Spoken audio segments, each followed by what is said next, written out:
Welcome back. Kaleshwaram commission పేరుతో ఏదో ఒక డిస్టర్బెన్స్ క్రియేట్ చేసే ప్రయత్నం ప్రభుత్వం అయితే చేసింది, కానీ విచారణ జరుగుతున్న నేపథ్యంలో పరిణామాలు ఎట్లా ఉన్నాయి? ఇవాళ ముఖ్యంగా బీఆర్ఎస్ అధినేత మాజీ ముఖ్యమంత్రి కేసీఆర్ విచారణకు హాజరైన నేపథ్యంలో ఎటువంటి పరిణామాలు జరిగినాయి, వాటి పర్యవసనాలు ఎట్లా ఉంటాయి, దానికి సంబంధించి మనం మాట్లాడదాం. మనతో పాటు ఇలా చర్చలో జాయిన్ అవుతున్నారు జలవనరుల అభివృద్ధి సంస్థ మాజీ చైర్మన్ వి ప్రకాష్ గారు. గుడ్ ఈవినింగ్ ప్రకాష్ గారు. ఎట్లా చూడాల్సిన అవసరం కనిపిస్తుంది ఇవాళ జరిగిన విచారణను? ఎందుకంటే ఇది ఫైనల్ విచారణ కాబట్టి దీని తర్వాత ఎటువంటి పరిణామాలు చోటు చేసుకునే అవకాశం కనిపిస్తుంది. అండ్ మోరోవర్ ఇప్పటి వరకు విచారణ సందర్భంగా అందిన ఫ్యాక్ట్స్, ఎందుకంటే విచారణకు పిలిచిన సందర్భంలో హరీష్ రావు అండ్ కేసీఆర్ గారు కూడా ఆధారాలతో సహా సాక్ష్యాలతో సహా అంత సమాచారం ఇచ్చిన సందర్భం కనిపిస్తుంది కదా, ఏం జరగబోతుందని అనుకోవాలి? అంటే ఇవాళ వాస్తవంగా కేసీఆర్ గారిని పిలవాల్సిన అవసరమే లేకుండే, హరీష్ రావు గారిని కూడా పిలవాల్సిన అవసరం లేకుండే. ఎందుకంటే కమిషన్కు ఇచ్చిన పరిధి ఏంటంటే ఈ ఏమన్నా ఇర్రెగ్యులారిటీస్ జరిగినాయా అనే విషయాన్ని తేల్చడానికే కమిషన్ నియమించారు. కమిషన్కి ఇచ్చిన సూచనలలో వారి పరిధిని కేవలం అన్నారం, మేడిగడ్డ, సుందిల్ల ఈ 3 బ్యారేజీలలో ఏమైనా ఇర్రెగ్యులారిటీస్ జరిగినాయా అంటే, ఇర్రెగ్యులారిటీస్ అనేది టెక్నికల్ అంశాల మీద ఆధారపడి ఉంటుంది. అంటే హరీష్ రావు గారు కానీ కేసీఆర్ గారు కానీ వాళ్ళు పాలసీ మేకర్సే కానీ టెక్నికల్గా ఏ రకంగా కూడా ఇందులో జోక్యం చేసుకున్న వ్యక్తులు కానే కారు. కాబట్టి వారిని పిలవాల్సిన అవసరమే లేకుండే. అయితే కేవలం కొంతమంది అభియోగాలు చేశారు కాబట్టి, అంటే ఎప్పుడు కూడా జ్యుడిషియరీ కమిషను మీడియాలో వచ్చే విషయాలను కానీ గాలి మాటలను కానీ మూర్ఖంగా కొంతమంది అధికార పార్టీ నాయకులు కావచ్చు, ముఖ్యమంత్రి లాంటి వాళ్ళు కావచ్చు, అసెంబ్లీలలో చేసే కామెంట్స్ను కానీ ఎప్పుడు జ్యుడిషియరీ కమిషన్ అనేది పట్టించుకోదు. పిసి ఘోష్ గారు ఆయన సుప్రీంకోర్టు జడ్జిగా రిటైర్ అయ్యారు. ఆంధ్రప్రదేశ్ చీఫ్ జస్టిస్ కూడా ఉమ్మడి రాష్ట్రంలో పనిచేశారు. వారు నిజాయితీగా నిబద్ధతతోని పనిచేసే వ్యక్తి కాబట్టి వారు అసలే ఈ విషయాల మీద, టెక్నికల్ అంశాల మీద ప్రశ్నలు అడిగే అవకాశమే లేదు కేసీఆర్ గారిని కానీ హరీష్ రావు గారిని కానీ. ఒపీనియన్ చెప్పంటారు ఎక్కడైనా కానీ టెక్నికల్ అంశాల జోలికి పోరు. అయితే వారిని అడిగిన మొదటి ప్రశ్న ఏంటంటే, మీరు తుమ్మిడియాటి నుంచి ఎందుకు మార్చారు అనేది. అయితే ఈ విషయాన్ని హరీష్ రావు గారు క్లియర్ చేశారు. వారు 114వ సాక్షి, కేసీఆర్ గారు 115వ సాక్షి, నేను 101వ సాక్షిని. నేను చాలా డీటెయిల్గా, చాలా వివరణాత్మకంగా తుమ్మిడియాటి నుంచి ఎందుకు మార్చాల్సి వచ్చిందని చెప్పి నేను చెప్పడం జరిగింది. అయితే దురదృష్టం ఏంటంటే 100 మంది సాక్షులు ఎవరైతే చెప్పారో వాళ్ళు చాలామంది ఆడ చీఫ్ జస్టిస్, మన చీఫ్ సెక్రటరీ ఉన్నారు, తర్వాత మిగతా ఇంజనీర్స్ ఉన్నారు. వీళ్ళు ఏం చేశారంటే, మేము కేసీఆర్ గారు చెప్పినట్టుగా చేశామని కొంతమంది చెప్పారు, కొంతమంది మాకు సమయం ఇవ్వలేదు అని కొంతమంది చెప్పారు, కొంతమంది తమ మీదకి ఎక్కడ వస్తుందో అని చెప్పి ప్రభుత్వం మీద నెట్టేశారు, ఒక ప్రభుత్వం అనే మాట వాడారు. అంటే ఇట్లా చెప్పేసరికి ఏమైందంటే కేసీఆర్ గారి పాత్ర ఎంతవరకు ఉన్నది, వాళ్ళు చేసిన అభియోగాలలో ఎంతవరకు నిజం ఉన్నది. ఇది కొంతమంది ఏమన్నారు, బయట అంటే ఇందులో అపియర్ అయిన వాళ్ళ గురించే చెప్తున్నాను నేను, బయట నుంచి మాట్లాడిన వాళ్ళ గురించి కాదు. కాబట్టి టెక్నికల్ అంశాలు ఎవరైతే ఇంజనీర్లు చెప్పారో వాటి గురించి మాత్రం ప్రశ్నించే అవకాశమే లేదు, ఎందుకంటే వీళ్ళు టెక్నికల్ వాళ్ళు కాదు కాబట్టి. నేను ఒక ప్రశ్నకు సమాధానం చెప్తూ టెక్నికల్ ఏదో చెప్పకపోతే, మీరు టెక్నికల్ పర్సన్ కాదు కాబట్టి మీరు చెప్పాల్సిన అవసరం లేదు, వాటి మీద నేను అడగను మిమ్మల్ని అని నాకే నేరుగా ఘోష్ గారు ఆ రోజు అడిగారు. మరి నన్ను ఎట్లయితే వాళ్ళు టెక్నికల్ పర్సన్ కాదని చెప్పి అడగలేదో, కేసీఆర్ గారిని, హరీష్ రావు గారిని కూడా అట్లా అడగరు. రెండవది ఏంటంటే, తుమ్మిడియాటి విషయంలో ఇది క్యాబినెట్ డిసిషన్ జరగలేదని ఇట్లాంటి విషయాల మీద కొంతమంది మాట్లాడారు కాబట్టి దాని విషయంలో ఏమైనా అడిగి ఉంటే కేసీఆర్ గారు చెప్పుంటారు. తర్వాత ప్రాణహిత లోపల ఏవైతే ఇంతకుముందు అనుకున్న పద్ధతిలో నీళ్ళ విషయం 165 102 టీఎంసీ లభ్యమైతే అని చెప్పి సిడబ్ల్యూసి చెప్పిన విషయం కానీ, తర్వాత మహారాష్ట్రతో జరిగిన చర్చలు కానీ ఇవన్నీ కూడా కేసీఆర్ గారు వివరించి ఉంటారు. సుందిల్ల అన్నారం విషయంలో మాత్రం చాలా ఇంజనీర్లు ఏమన్నారంటే కేసీఆర్ గారు అక్కడ కట్టమన్నారు అని చెప్పారు బాధ్యతారాహిత్యంగా కొంతమంది. ఆ విషయంలో మాత్రం ఎందుకు జరపాల్సి వచ్చింది అనే విషయంలో, అది వాళ్ళు డిజైన్స్ ఇచ్చారు, అక్కడ పరిస్థితులు అనుకూలంగా లేవు కాబట్టి దాన్ని మార్చాలని చెప్పి కూడా ఇంజనీర్లే డిసైడ్ చేశారు. వాళ్ళు చెప్పిన విషయాల మీద మేము పరిశీలించి నిర్ణయం తీసుకున్నాము, ఇందులో మేమేం ప్రత్యేకంగా జరపాలని చెప్పింది కాదు అని చెప్పి కేసీఆర్ గారు క్లియర్గా స్పష్టత ఇచ్చి ఉంటారనేది నేను అనుకుంటున్నాను.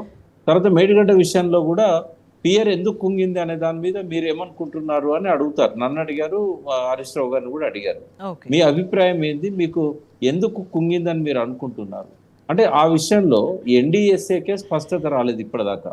ఎన్డీఎస్ఏ ఇచ్చిన రిపోర్ట్లో కూడా మళ్ళీ ఒక కమిటీ వేసి లోతుగా అధ్యయనం చేయండి అని చెప్పారే తప్ప నిన్న మొన్న ఇచ్చిన ఎన్డీఎస్ఏ రిపోర్ట్లో కూడా అది ఎందుకు కుంగింది అనేది చెప్పలేదు.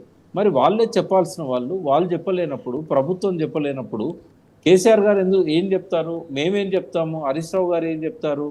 అది ప్రమాదమా, లేకుంటే విధ్వంసమా, లేకుంటే నిర్లక్ష్యమా, ఏది అనేది డ్యామ్ సేఫ్టీ అథారిటీ చెప్పాలి.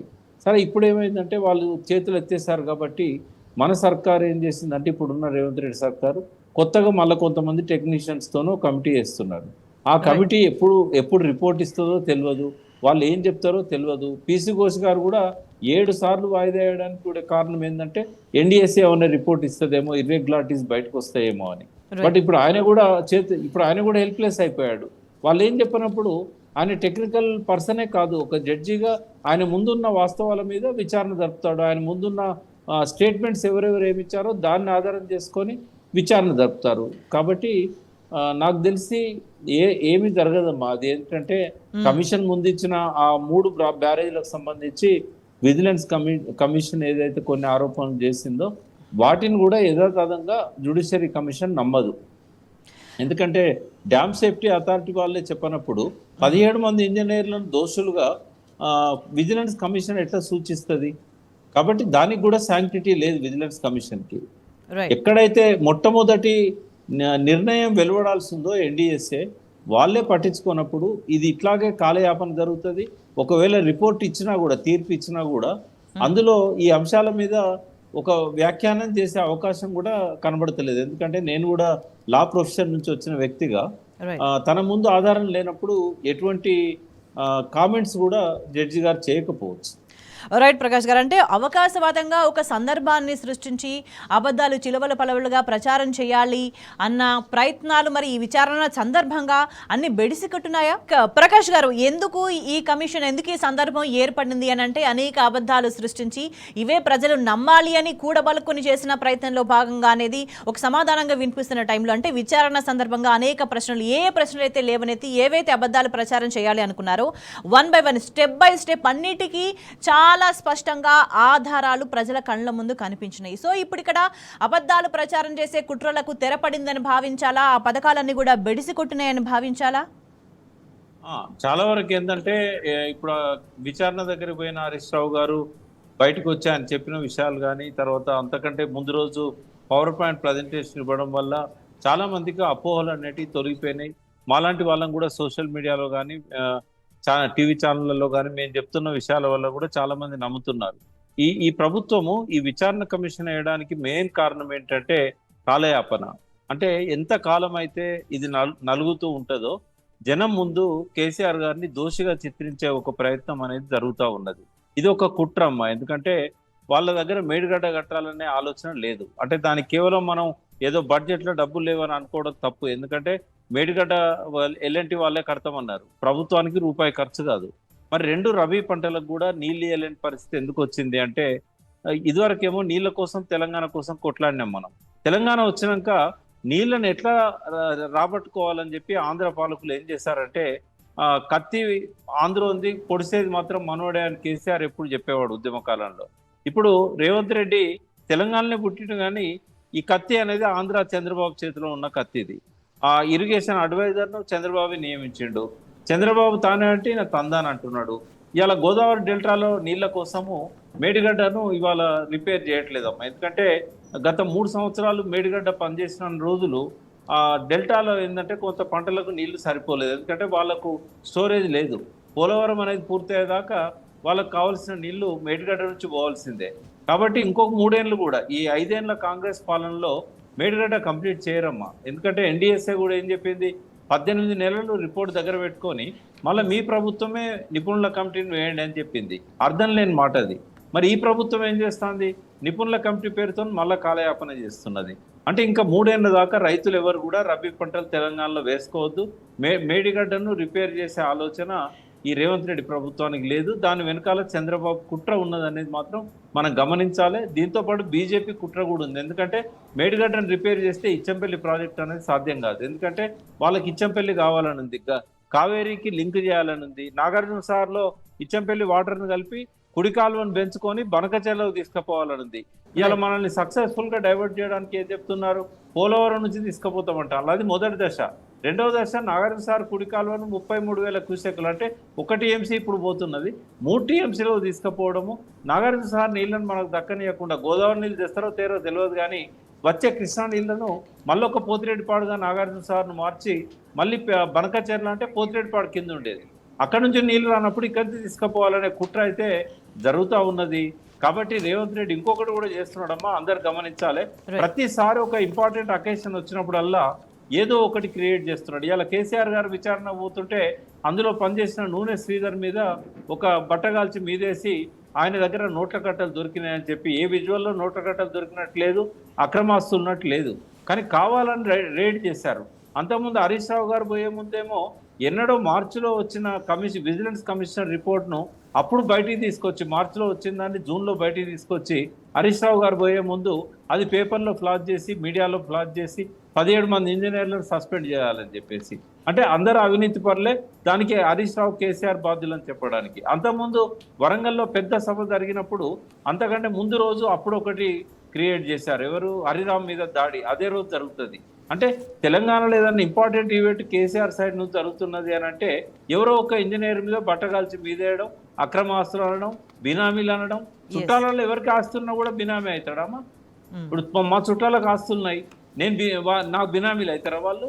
వాళ్ళకు చెప్పుకునే అవకాశం ఇవ్వకుండా భయభ్రాంతులను చేస్తూ ఇట్లా కావాలని చెప్పి కేసీఆర్ను దోషిగా నిలబెట్టడానికి, తెలంగాణ ప్రజల నీళ్లను ఆంధ్రకు పంపించడానికి, మలపడానికి, ఇవాళ తెలంగాణ తెచ్చుకున్న సంతోషాన్ని కూడా మిగిలనియకుండా రేవంత్ రెడ్డి చేస్తున్న కుట్రలు, ఇవాళ ఈ కమిషన్ విచారణ అనేది అందులో ఒక భాగంగానే అపాయింట్ చేశారు. జడ్జి గారు మంచివారే, కానీ ఇప్పుడు వారు చెప్పగలేదు కూడా ఏం లేదు. ఇంట్లో కేసీఆర్ గారికి శిక్ష పడడము, హరీష్ రావు గారికి శిక్ష పడడము, లేకుంటే వారి మీద విచారణకు ప్రాసిక్యూషన్కు ఆదేశించడము ఏమీ జరగదు. ఇది కాలయాపన కోసం చేసిందే.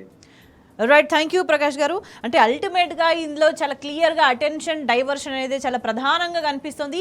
సో ఏం జరగబోతుంది, ఇంకా ప్రభుత్వం ఆశించిన ప్రయోజనాలు నెరవేరుతాయా, నెరవేరే అవకాశం ఉందా విచారణ తర్వాత? మాట్లాడదాం. మనతో పాటు చర్చలో జాయిన్ అవుతున్నారు బీఆర్ఎస్ నేత సోమ భరత్ కుమార్ గారు. గుడ్ ఈవినింగ్ అండి.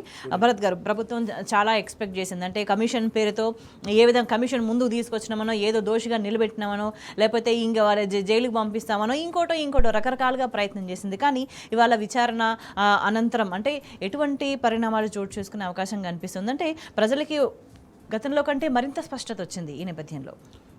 విచారణ సందర్భంగా ఇప్పుడు మొన్న కానివ్వండి, హరీష్ రావు గారికి ఇచ్చిన ప్రశ్నావళి కానివ్వండి, కేసీఆర్ గారికి ఇచ్చిన ప్రశ్నావళి కానివ్వండి, ఎక్కడ కూడా ఒక సజెషన్ కూడా లేదు. దీంట్లో అవినీతి జరిగినది అనే ఒక సజెషన్, దానికి సంబంధించిన ఒక ప్రశ్న కూడా ఇందులో లేదు. అంటే కమిషన్ ఆ ఆస్పెక్ట్ ఏదైతే ఉన్నదో వాటికి సంబంధించి కమిషన్ దగ్గరనే ఏ రకమైన ఆధారాలు లేవు. ఈ కమిషన్ వేయడం ఇంతకుముందు ప్రకాష్ గారు చాలా చక్కగా వివరించినారు. అనేక సందర్భాలని గుర్తు చేస్తూ, మననం చేస్తూ ఎట్లెట్లా చేస్తున్నారు అనేది, దానికి మీరు ఆ పార్ట్ ఆఫ్ ది డిబేట్కి ముగింపు చెప్పుకుంటూ మీరు ఏమన్నారంటే ఇది డైవర్షన్ టాక్టిక్స్ అని అన్నారు. ఎగ్జాక్ట్లీ డైవర్షన్ ఎవరు చేస్తారు? జనరల్గా బాగా ఆరతేరిన నేరస్తులు డైవర్షన్ చేస్తారు. ఈ డైవర్షన్ టాక్టిక్స్ వాళ్ళు ఉపయోగిస్తారు. దేనికోసం డైవర్షను? ఏమి చేసేది? ఇప్పుడు ఒక క్రిమినల్ యాక్ట్ చేసేదానికి ముందు, లేకపోతే ఒక నష్టం చేసేదానికి ముందు ప్రజల యొక్క దృష్టిని మళ్లించే కార్యక్రమం చేస్తారు. ఇవాళ అదే జరుగుతూ ఉన్నది ప్రభుత్వం సైడ్ నుంచి, ముఖ్యమంత్రి సైడ్ నుంచి ఇవాళ జరుగుతుంది. ఏం ఆశించి ఈ డైవర్షన్ జరుగుతూ ఉంది? బనకచెర్ల, నాగార్జున సాగర్ 33 అది దాన్ని పెంచడం, 3 టీఎంసీలు ప్రతిరోజు దాంట్లో నుంచి తీసుకుపోయే కార్యక్రమం, దాని మీద దృష్టి పడకుండా ఉండే దానికోసం ఒకటి. రెండోది, ఇవాళ తెలంగాణ అస్తిత్వాన్ని దెబ్బతీసే దానికోసం ఇవాళ మన ముఖ్యమంత్రి తెలంగాణ అస్తిత్వానికి వ్యతిరేకంగా పనిచేస్తుంటే ప్రజలు దాని మీద మాట్లాడేదానికి వీలు లేకుండా ఇవాళ ఈ చర్చని తర్వాత ఈ కమిషన్ని తీసుకొని వచ్చి ఈ కమిషన్ని దాన్ని ఒక టైమింగ్ ప్రకారం దాన్ని ఉపయోగించుకోవడం అంటే ఇది ఎంత ఆరతేరిన నేరపూరితమైన బుద్ధి ప్రభుత్వం అనేది. ఎందుకు చేస్తున్నారు ఇట్లా? వేలాది మంది పిల్లలు ప్రాణాలని పణంగా పెట్టి కేసీఆర్ గారు తన ప్రాణాన్ని చావు నోట్లో పెట్టి తెలంగాణ తీసుకొని వస్తే ఇవాళ మళ్ళీ కూడా ఈ దినం కూడా మళ్ళా అస్తిత్వం అనేది ఒక ప్రశ్నార్థకంగా మిగిలిపోవడము ఇది దురదృష్టకరము. తర్వాత ఇది జరుగుతుంటే బీజేపీ లాంటి పార్టీలు దీన్ని ఆపడం పక్కన పెట్టి తరతరాలుగా తెలంగాణ దోపిడికి గురైంది, ఇప్పుడిప్పుడే కొంత పచ్చబడిన తెలంగాణను కాపాడుకోవాల్సిన బాధ్యత ఒక పార్టీగా, ఒక రాజకీయ పార్టీగా తనకు ఉన్నది అనేది వాళ్ళు గమనించుకొని తెలంగాణకి జరిగే అన్యాయాన్ని ఆపేదానికోసం ప్రయత్నం చేయాల్సింది పోయి ఇవాళ తెలుగుదేశంతో కుమ్ముక్కై బీజేపీ కాంగ్రెస్లో ఉన్న రేవంత్ రెడ్డి చంద్రబాబు నాయుడు శిష్యుడు ఇవాళ ఈ ముగ్గురు కలిసి ఇవాళ కాంగ్రెస్, బీజేపీ, చంద్రబాబు నాయుడు వీళ్ళందరూ కలిపి ఇవాళ తెలంగాణ అస్తిత్వాన్ని మళ్ళా ప్రశ్నార్థకం చేసే కార్యక్రమము, తెలంగాణకి దక్కకుండా చేసే కార్యక్రమము ఇది చాలా ఘోరం. దీన్ని ఆలోచించాల్సిన అవసరం ఉంది, ప్రజలు గమనించాల్సిన అవసరం ఉంది. మళ్ళీ మొత్తం అంతా పోగొట్టుకొని చేతులు కాల్చుకొని ఆకులు పట్టుకుంటే ఉపయోగం లేదు. జాగ్రత్తగా ఉండాల్సిన సమయంలో జాగ్రత్తగా లేకపోవడము, ఉంచుకోవాల్సిన ప్రభుత్వాన్ని కాపాడుకోవాల్సిన నాయకత్వాన్ని కాపాడుకోలేకపోవడము, తర్వాత ఒగచి లాభం ఉండదు. ఇది జరుగుతుంది, అదే జరుగుతూ ఉంది. అస్తిత్వం అనేది ఇవాళ ప్రశ్నార్థకం అవుతూ ఉంది. ఇవాళ ప్రజలు మళ్ళీ రోడ్డు మీద పడాల్సిన అవసరం, తెలంగాణ ప్రజలు తమను కాపాడుకోవడం కోసం తమ ప్రయోజనాలు నీటిపైన కానివ్వండి, నిధులపైన కానివ్వండి, తర్వాత అభివృద్ధిపైన కానివ్వండి, తమ కాపాడుకోవాలని అంటే మళ్ళీ పోరుబాట పట్టాల్సిన పరిస్థితి ఏర్పడింది అనేది సుస్పష్టంగా కనిపిస్తూ ఉన్నది. రైట్. అంటే కమిషన్ పేరుతో ఇంక ఈ అటెన్షన్ డైవర్షన్ ప్లాన్ చేసినా కూడా అంటే విచారణ సందర్భంగా అడిగిన ప్రశ్నల ఆధారంగా కావచ్చు, విచారణ అంశాల ఆధారంగా ఏం జరగబోతుందని భావించాల్సిన అవసరం కనిపిస్తుంది. అంటే ప్రభుత్వం ఏం చెప్పింది, ఏదో విచారణ కమిషన్ వేసి ఏదో నిజాలు నిగ్గుదేల్చి ఏదో జరిగిపోయిందని ఏదో తీస్తామని ఆర్భాటంగా ప్రచారం చేసుకుంటా పోయింది. సో జెన్యూన్గా ఫ్యాక్ట్స్ బేస్డ్గా చూసుకుంటే ఏం జరిగే అవకాశం కనిపిస్తుంది? ఇది టర్మ్స్ ఆఫ్ రెఫరెన్స్ కమిషన్ని అపాయింట్ చేసేదానికి, కమిషన్ ఏం చేయాలనే దానికోసము ఇచ్చిన జీవో ఇది. ఈ జీవోలో కనీసం ఒక్కటైనా నిర్దిష్టమైన ఆరోపణ లేదు దీంట్లో. దీన్ని ఏమంటారంటే రోవింగ్ ఎంక్వైరీ అని అంటారు. ఓకే, అంటే కెలకడం అన్నట్టు, కోడి గెలికినట్టు గెలికి ఏదో ఒకటి ఏదన్నా దొరుకుతుందా? అది కమిషన్ వేసే ముందే ప్రభుత్వం చేసి ఇది తప్పు జరిగింది, దీని మీద ఎవరు బాధ్యులు అనేది నిర్ణయం చేయడానికి కమిషన్ వేయాలి. కమిషన్ ఏం తప్పు జరిగింది మీరే మీరే చేయండి అని కమిషన్ వేయడం అంటే ఇది దురుద్దేశంతో కూడుకున్నది. ఇంత పెద్ద ప్రాజెక్టు ఎందుకు అంటే నేను చెప్పేది కాదు, ఈ జీవోలోనే వాళ్ళు చెప్తారు ఏమని అంటే ఫస్ట్ పేజీలో 2వ పేరా అప్రాక్సిమేట్లీ 81,900 crores ఎస్టిమేటెడ్ కాస్ట్తోని 2015లో ఈ ప్రాజెక్టుని 19,63,000 ఎకరాల స్టెబిలైజేషన్ కోసం, కొత్త న్యూ ఆయకట్ కోసము మళ్ళీ stabilization more or less equal amount of acreage వ్యవసాయానికి సాగునీరు స్టెబిలైజ్ చేయడం కోసము ఈ ప్రాజెక్టును ప్రపోజ్ చేసిండ్రని 2015లో చేసిండ్రనేది ఈ జియోని చెప్తా ఉంది. ఈ టర్మ్స్ ఆఫ్ రెఫరెన్స్లో చెప్తా ఉన్నారు 2015లోనే. మరి 2015లో 81,911 కోట్లది ఎస్టిమేషన్ అప్పుడే చేసినప్పుడు కంప్లీట్ అయ్యే వరకు కూడా ఎంత పెరిగింది? Very marginal, not even 10%, very marginal. 3-4 సంవత్సరాలలో పెరగడం అంటే అనేక రకాల సమస్యలు వస్తాయి. అంటే కాస్ట్ ఇంక్రీజ్ అయ్యే సమస్యలు అనేకం వస్తాయి. దానికి సంబంధించి టెక్నికల్ కమిటీస్ ఏవైతే ఉంటాయో ఆ టెక్నికల్ కమిటీస్ రికమెండేషన్ మీదనే గవర్నమెంట్ దాన్ని పెంచుతుంది. కానీ ఇంతకన్నా అంటే ఎస్టిమేటెడ్ కాస్ట్ కన్నా డబల్ అయిన సందర్భాలు, ట్రిపుల్ అయిన సందర్భాలు బయటికి తీస్తాం ఉన్నాయి. ఒక explosive order explosives purchase order సింగరేణిలో 2 నెలల లోపటనే డబల్ ఎట్లయినాయి. టెండరు ఇచ్చిన టెండర్ని వెనకకి ఎందుకు తీసుకున్నారు? ఆ టెండర్ మార్చమని చెప్తే మార్చని అధికారిని అందులో నుంచి తీసేసేసి కొత్త టెండర్ని 2 నెలల లోపట ఎస్టిమేషన్ని డబల్ చేసింది ఈ గవర్నమెంట్ కనుసన్నల్లో జరిగింది.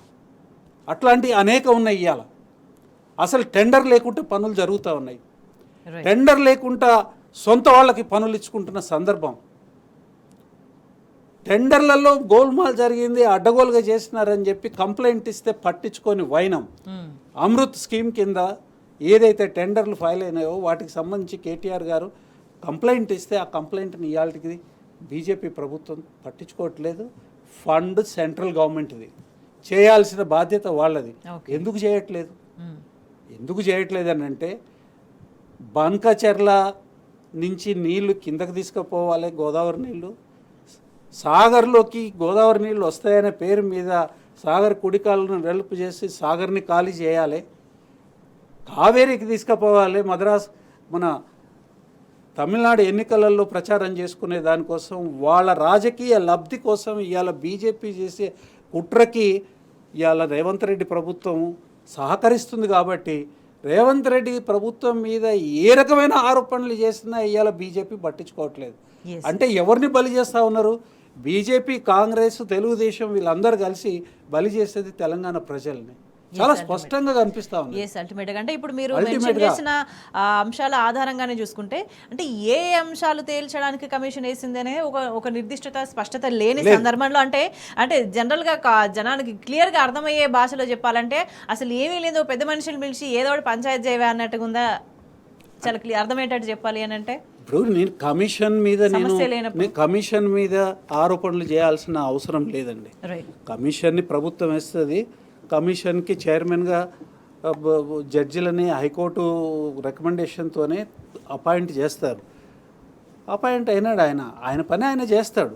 కానీ ఆయన కూడా చూడాల్సింది ఏంటంటే అసలు జరిగింది ఏంది అనేది చూడాలి. అసలు జరిగింది ఏందని చూడాలి. న్యాయబద్ధంగా ఆధారాలు ఏవైతే ఉన్నాయో వాటిని ఆధారం చేసుకొని ఇది చేయాలి. తర్వాత ఇందులో అందరినీ పిలవాలి, అందరికీ అవకాశం ఇవ్వాలి. ఎవరైనా ఏమైనా ఆరోపణలు చేస్తే అన్యాపదేశంగా కానీ డైరెక్ట్గా కానివ్వండి కమిషన్ ముందు ఎవరి మీదనైనా ఆరోపణలు చేస్తే ఎవరి మీదనైతే ఆరోపణలు చేస్తున్నారో వారికి అవకాశం ఇవ్వాలి. ఆ ఆరోపణలు వాళ్ళు చేసిన వాళ్ళని క్రాస్ ఎగ్జామిన్ చేసేదానికోసం, దాన్ని నిగ్గు తేల్చేదానికోసం ప్రశ్నించే అధికారం, హక్కు ఎవరైతే ఆరోపణలు ఎదుర్కొంటారో వాళ్ళకు ఉంటుంది.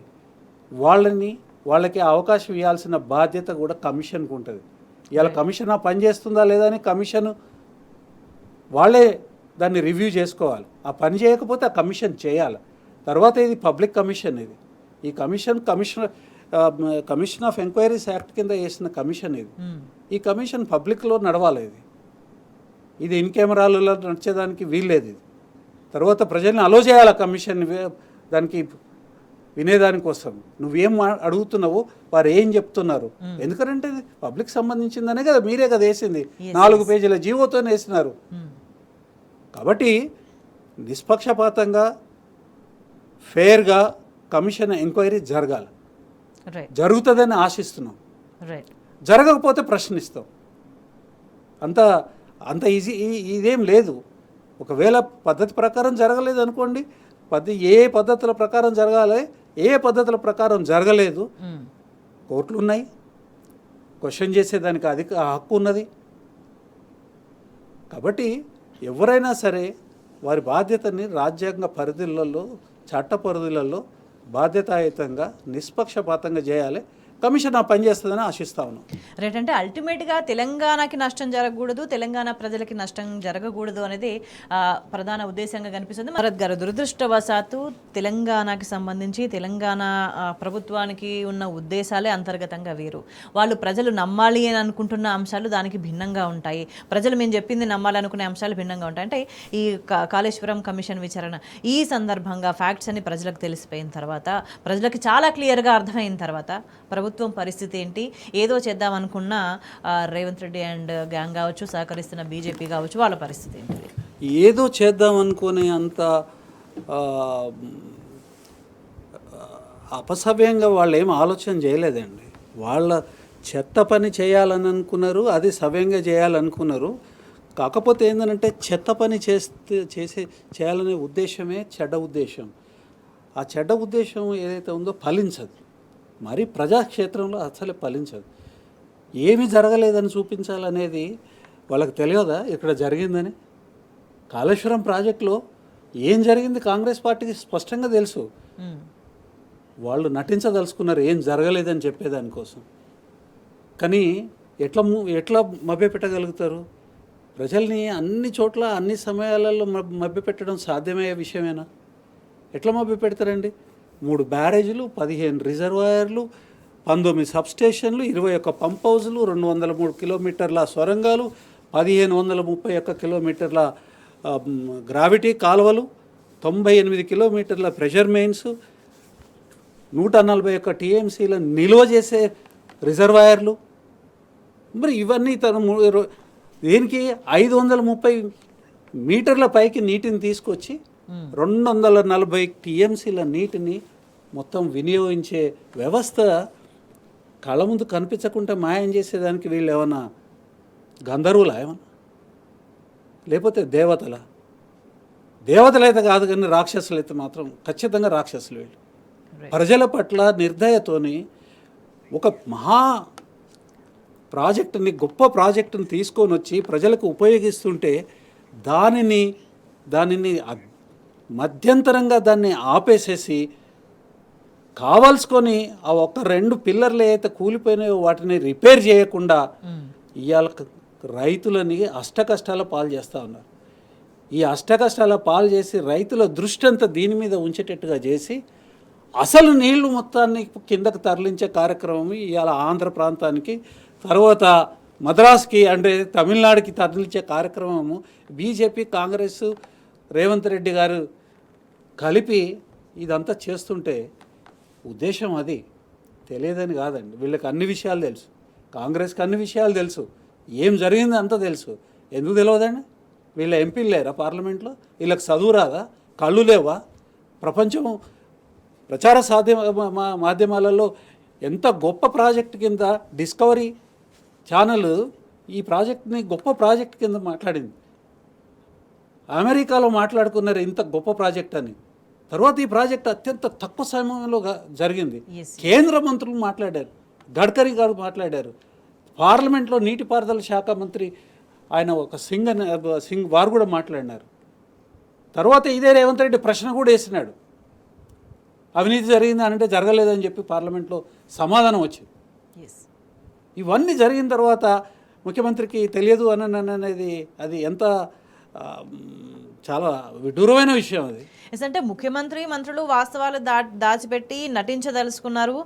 సరే, వాళ్ళు వాళ్ళ ప్రయోజనాలు కావచ్చు, రాజకీయంగా ఎటువైపు వాళ్ళు ఉన్నారు అనే దాని అంశాల ఆధారంగా, కానీ వాళ్ళ చుట్టూ ఉన్న మిగతా వాళ్ళంతా ఉన్నారు కదా, అంటే మేధావులని చెప్పుకోవచ్చు, ఇంకోటి పేరు ఏదైనా చెప్పుకోవచ్చు. మరి ఒకనాడు తెలంగాణ ప్రజలకు మరింత మెరుగైన జీవనం కావాలనో ఏదో జరిగిపోతుందనో మరి గగ్గోలు పెట్టిన వాళ్ళు ఇవాళ ప్రజలు పిట్టర్లాగా రాలిపోతున్నారు. రైతులు ఎండకి ధాన్యం కుప్ప మీద పడి చచ్చిపోతున్నారు. నీళ్లు లేక వ్యవసాయం చేసుకోలేక ఆత్మహత్యలకు పాల్పడుతున్నారు. అనేక చోట్ల అన్నిటికీ కూడా ధర్నాలు చేస్తున్నారు. మరి వాళ్ళు కూడా నటిస్తున్నారు వీళ్ళతో కలిసి, ముఖ్యమంత్రి మంత్రులతో కలిసి అంటే వాళ్ళు కూడా తెలంగాణకి ద్రోహం చేయడానికి పూనుకున్నారు అని భావించాలా మెజారిటీ వాళ్ళంతా కూడా? ఇవాళ కాసుల కోసము దాసులయ్యే మేధావులు, కాసుల కోసం దాసులయ్యే మేధావులు, వాళ్ళు మేధావులు గారు, వంచకులు, కీచకులకు సహాయం చేసి ఒత్తాసు పలికే వంచకులు, ప్రజలను వంచే వంచకులు, వాళ్ళ మీద నమ్ముకోవడం అంతా దురదృష్టం, ఇంకోటి ఏముండదు. ప్రజలు కూడా ఎవరు ఏంది అనేది తెలుసుకోకుండా అమాయకంగా ఉంటే ఇట్లాంటి ఉపద్రవాలు వస్తాయి. చెప్పేవాళ్ళు కేసీఆర్ గారు ప్రతి ఎలక్షన్ మీటింగ్లలో చెప్పినారు, మామూలుగా కూడా సందర్భం వచ్చిన ప్రతిసారి చెప్పినారు, జాగ్రత్తగా ఉండండి, జాగరూకతగా ఉండండి. చాలా అజాగ్రత్తగా ఉండడము, అనాలోచితంగా వచ్చి నిర్ణయాలు తీసుకోవడము, దానివల్ల నష్టం జరుగుతుంది, తర్వాత మోసపోతే గోసపడతారని అనేక సందర్భాల్లో చెప్పినారు. ఇవాళటికన్నా వినాలి, ఇవాళటికన్నా మేలుకోవాల్సిన అవసరం ఉన్నది. ఇవాళ తెలంగాణ 9.5 సంవత్సరాలలో సాధించిన విజయాలు కానివ్వండి, తరువాత అభివృద్ధి కానివ్వండి, పరిపాలనా సంస్కరణలు కానివ్వండి, శాంతి భద్రతలు కానివ్వండి, ప్రపంచవ్యాప్తంగా పొందిన మర్యాద కానివ్వండి, ఇవాళ కొట్టుకపోతూ ఉన్నాయి. ఇవాళైనా మేలుకోవాల్సిన అవసరం ఉంది. మేలుకోకపోతే నష్టపోతాం. నష్టపోవడం ఎంత నష్టపోతామనంటే వచ్చే తరాలు, మన బిడ్డలు నష్టపోతారు, మన మనవలు నష్టపోతారు, తరాలు నెక్స్ట్ వచ్చే తరాలు నష్టపోతారు. నీటి యొక్క విలువ తెలవకుండా వాడు తీసుకొని పోతూ ఉంటే, నోరు మూసుకొని కూర్చుంటే తర్వాత నీరు దొరకదు. నీరు కిందకి వెళ్ళిపోయి వాళ్ళకి హక్కు వచ్చిన తర్వాత మనం మొత్తుకున్నా కానీ నీళ్ళ సుఖ దొరకదు. నీటిని ఒడిసి పట్టి తెలంగాణని సస్యశ్యామలం చేసే దానికోసం అహర్నిశలు కష్టపడ్డ ఒక పెద్ద మనిషిని ఇవాళ ఇబ్బంది పెట్టే కార్యక్రమం చేస్తూ ఉంటే, మనము నిమ్మకు నీరెత్తినట్టుగా ఉంటే మనమే మోసం చేసుకున్న వాళ్ళం అవుతుంది తప్ప ఆయనకేం కాదు, ఆయన ప్రతిష్టకేం కాదు. మహనీయుడు, ఆయన మహానుభావుడు. నేనేమి ఇక్కడ శోత్కర్ష చేయట్లేదు, పొగడట్లేదు, వాస్తవం అది. నేరం చేయదు. ఈ సమాజము మౌనంగా ఉండి కళ్ళప్పగించి జరుగుతున్న అన్యాయాన్ని పట్టించుకోకపోతే అది సూసైడల్. అది సూసైడల్, ఆత్మహత్య చేసుకోవడం కన్నా ఘోరమైన నేరం. ఇవాళైనా మేల్కోవాలి, ఇవాళైనా ప్రజలు మేల్కోవాలి, యువత మేల్కోవాలి. ప్రతి ఒక్కరు మాట్లాడాల్సిన అవసరం ఉంది, చర్చ చేయాల్సిన అవసరం ఉంది. అది కనుక చేయకపోతే మనమే అన్యాయం చేసుకుంటాం. ఎవడు చేయడు, ఎవడో వస్తాడని ఏదో చేస్తాడని ఎదురు చూసి మోసపోకుమా అని మహాకవి ఆనాడు చెప్పినాడు. అది ఈనాడు కూడా రిలవెంట్. అంటే జరుగుతున్న పరిణామాలన్నీ కూడా బేరీజ్ వేసుకుంటే ఫైనల్గా ఒక అవుట్లైన్ వస్తుంది, ఒక స్పష్టత వస్తుంది. అదేంటి అనేది మనం డీటెయిల్గా భరత్ గారు, ఒకవైపు ప్రజలు తాగునీరు, సాగునీటి ఒక సంక్షోభంలోకి వెళ్లే పరిస్థితి తీసుకొచ్చింది కాంగ్రెస్ ప్రభుత్వం. ఇంకొక వైపు చూసుకుంటే ఇంతకుముందు ప్రకాష్ గారు మెన్షన్ చేసినట్టుగా ఈ ప్రభుత్వానికి, కాంగ్రెస్ ప్రభుత్వానికి వీళ్ళు ఎంత కాలం టెన్యూర్ ఉందో అదంతా పూర్తయ్యే వరకు కూడా మేడిగడ్డను రిపేర్ చేసే ఉద్దేశం లేదు అనే విషయం ఆయన చాలా కరాఖండిగా చెప్పారు. ఈ రెండు ఏ విధంగా ఇంటర్లింక్డ్గా కనిపిస్తున్నాయి? మరి ఈ నేపథ్యంలో, ఈ పరిస్థితుల్లో ప్రజలు ఏం చేయాల్సిన అవసరం కనిపిస్తుంది? కాంగ్రెస్ ప్రోగ్రాము ప్రజల్ని ఇబ్బంది పెట్టే పద్ధతిలో ఉన్నది అనేది స్పష్టమైన తరువాత ప్రజల ముందు కానివ్వండి, ప్రతిపక్షాల ముందు కానివ్వండి ఉన్న కర్తవ్యం ఒకటే, కాంగ్రెస్ని, ప్రభుత్వాన్ని నిలదీయాల్సిన అవసరం. నిలదీయడం అనేది చాలా స్పెసిఫిక్గా, స్పష్టంగా ఒకే ఒక డిమాండ్, మేడిగడ్డను రిపేర్ చేయండి. మేడిగడ్డను రిపేర్ చేసి మీరు మాట్లాడండి. 300 నుంచి 500 కోట్ల రూపాయల కన్నా ఎక్కువ ఖర్చు కాని దానికోసము మీకు ఎందుకు పట్టింపు లేదు? ఒకటి. రెండోది, 800 కోట్ల రూపాయలు అందాల పోటీలు నిర్వహించే దానికోసం ఖర్చు పెట్టిన మీకు దాదాపు 70% ప్రజలు రైతాంగం తర్వాత వ్యవసాయం మీద ఆధారపడితే ఈ రాష్ట్రంలో వాళ్ళకి ఈ 500 కోట్లు ఖర్చు పెట్టలేరా? ఇది ప్రశ్న. తర్వాత ఇదే ప్రోగ్రాం చేయాల్సిందే. ఇది మీ సిగ్గులేని పరిపాలన మూలంగా ఇవాళ రోడ్ల మీద 10 సంవత్సరాలు కనిపించని, 9.5 సంవత్సరాలు కనిపించని నీళ్ళ ట్యాంకర్లు కనిపిస్తూ ఉన్నాయి. అశుభ్రమైన నీళ్ళని ట్యాంకర్లు తీసుకొని వచ్చి పోస్తే వాడుకోవాల్సిన గతి మళ్ళీ తీసుకొచ్చినారు. మీరు ప్రశ్నించాల్సిన అవసరం ఉంది, ఖచ్చితంగా ప్రశ్నించాలి, నిలదీసి సాధించుకోవాల్సిన అవసరం ఉంది. అది కనుక సాధించుకోకపోతే తర్వాత కాంగ్రెస్ పార్టీ ఇవాళ ప్రభుత్వం మీరు ప్రజల యొక్క ప్రయోజనాలను కాపాడగలిగేది ఉంటే ప్రభుత్వంలో ఉండండి, లేకపోతే దిగిపోండి. స్పష్టంగా చెప్పాలి. బంకచర్లను ఆపించాల్సిందే. తర్వాత నాగార్జున సాగర్లో సాగర్ యొక్క కుడి కాలువ యొక్క విస్తరణను ఆపాల్సింది. మొట్టమొదటి సాగర్కి గోదావరి జలాలను ఎట్ట తరలిస్తావో తెలంగాణ ప్రజల్ని ఒప్పించి తెలంగాణ ప్రయోజనానికి నష్టం లేకుండా చేసిన తర్వాతనే సాగర్ కుడి కాలువని విస్తరించాలి. అంతేగాని దానికన్నా ముందు చేయకూడదు.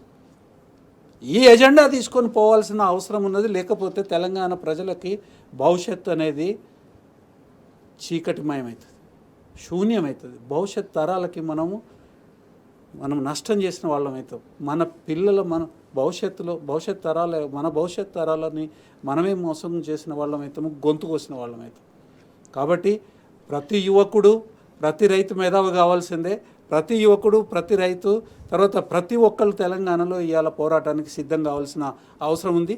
ఈ దుర్మార్గమైన దుష్ట రీతిలో పనిచేస్తున్న ఈ ప్రభుత్వానికి చక్కగా పనిచేసేదాన్ని నేర్పించాల్సిన అవసరం ఉంది. రైట్. అల్టిమేట్గా చూసుకుంటే కమిషన్ పేరుతో కేసీఆర్ను బదనాం చేయాలనుకుంటే అది అసాధ్యమనే విషయం చాలా స్పష్టంగా అర్థమవుతుంది. ప్రజలు ఖచ్చితంగా ఇమ్మీడియట్గా చేయాల్సింది ఏంటి అని అంటే మేడిగడ్డ తక్షణమే రిపేర్ జరగడానికి ఖచ్చితంగా పోరాటం చేయాల్సిన అవసరం కనిపిస్తుంది. అది రైట్.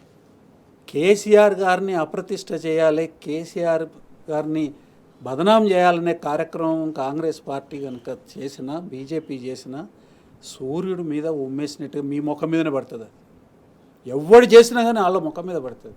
ఈ దేశంలో కేసీఆర్ చేసినట్టుగా కేసీఆర్ చేసిన అభివృద్ధి కానివ్వండి, సంక్షేమం కానివ్వండి, రాజకీయ పరిపాలనా సంస్కరణ కానివ్వండి, ఎవరు కూడా ఆయన చేసినట్టుగా చేయలేదు.